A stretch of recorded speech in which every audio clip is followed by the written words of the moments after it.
Good day, I'm Courtney Pretorius, one of the tax consultants who will be guiding you through a recent query on the tax implications of certain transactions your company has recorded in regards to the implementation of a solar system as an alternative energy solution by Amazing Connections Limited, for the 2024 year assessment.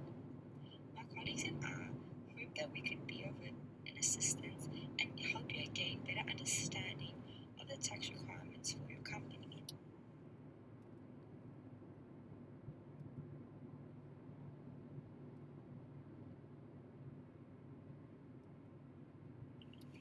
Hi, my name is Jacques Waldron and I will be explaining Section B, VAT, purchasing of the panels, installation and purchase of the balance of system. For VAT, we did not consider any VAT as part of our calculations because there was no statement regarding the company's position in regards to VAT, and if they are a VAT vendor.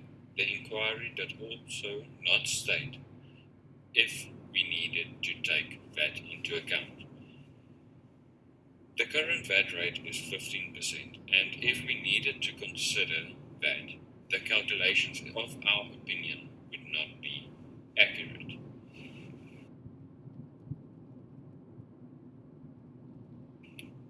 The purchase of the panels.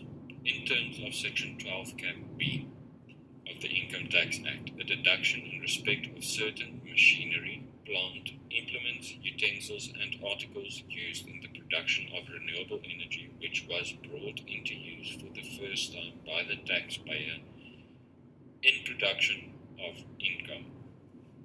There are two different allowances.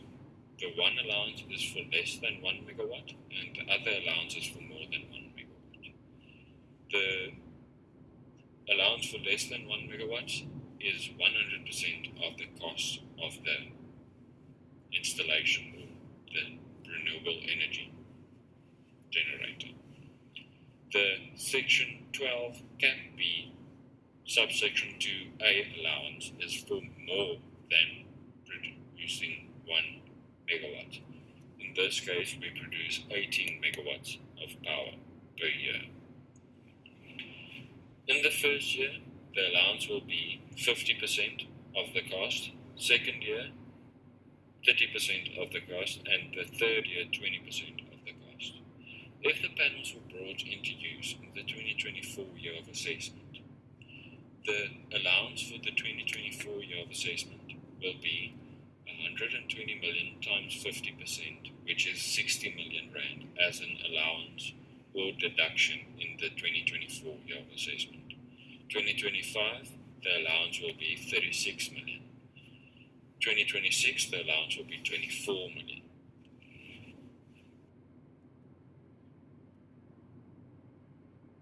The installation costs.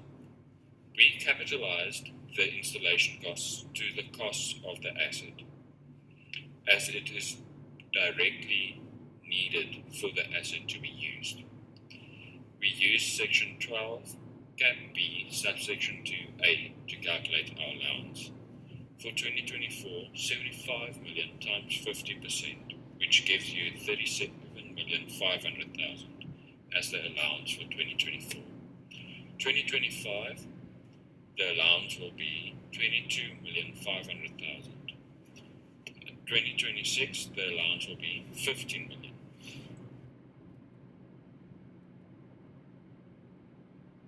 Purchasing of the balance of system.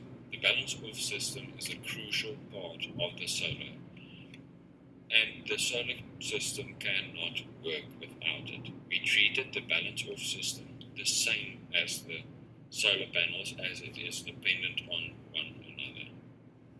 We use Section 12 Cap B subsection 2 subsection A for the allowance calculation. If the balance of system was brought into use in the 2024 year of assessment, the allowance for 2024 will be 10 million times 50%, which is 5 million rand allowance for the 2024 year of assessment.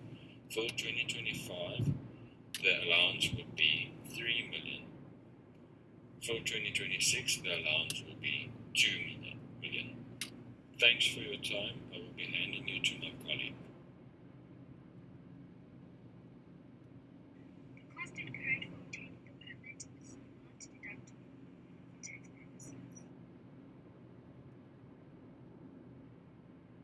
Section 11A of the Income Tax Act allows a deduction for expenditure and losses actually incurred in the production of income, and given that, provided rather that those expenditure and losses are non-capital in nature.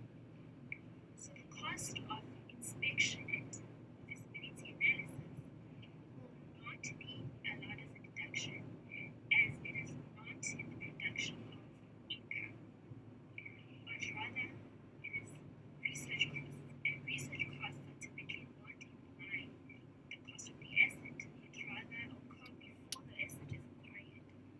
Even though these expenses or costs rather are essential for the decision-making process, they are not directly attributable to the asset itself.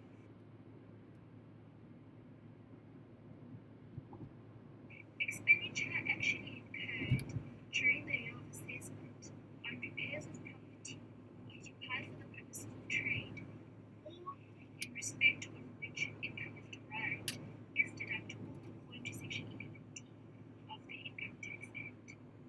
So therefore, the 10,000 rands for maintenance will be deductible in the 2024 year of assessment, and the major service costs that will be performed every 10 years will be deductible in the 2034 year of assessment. For insurance costs, we look at Section 11 of the Income Tax Act, which states that any person carrying on a trade is allowed a deduction in terms of expenditure and losses incurred in the production of income. So for the insurance costs, they are related to protecting the company against theft or malfunctioning, which is in the production of income. Therefore, the full 200,000 rand will be deducted annually. In terms of the battery power backup, we look at Section 11 of the Income Tax Act, which states that any person carrying on a trade is allowed a deduction where expenditure or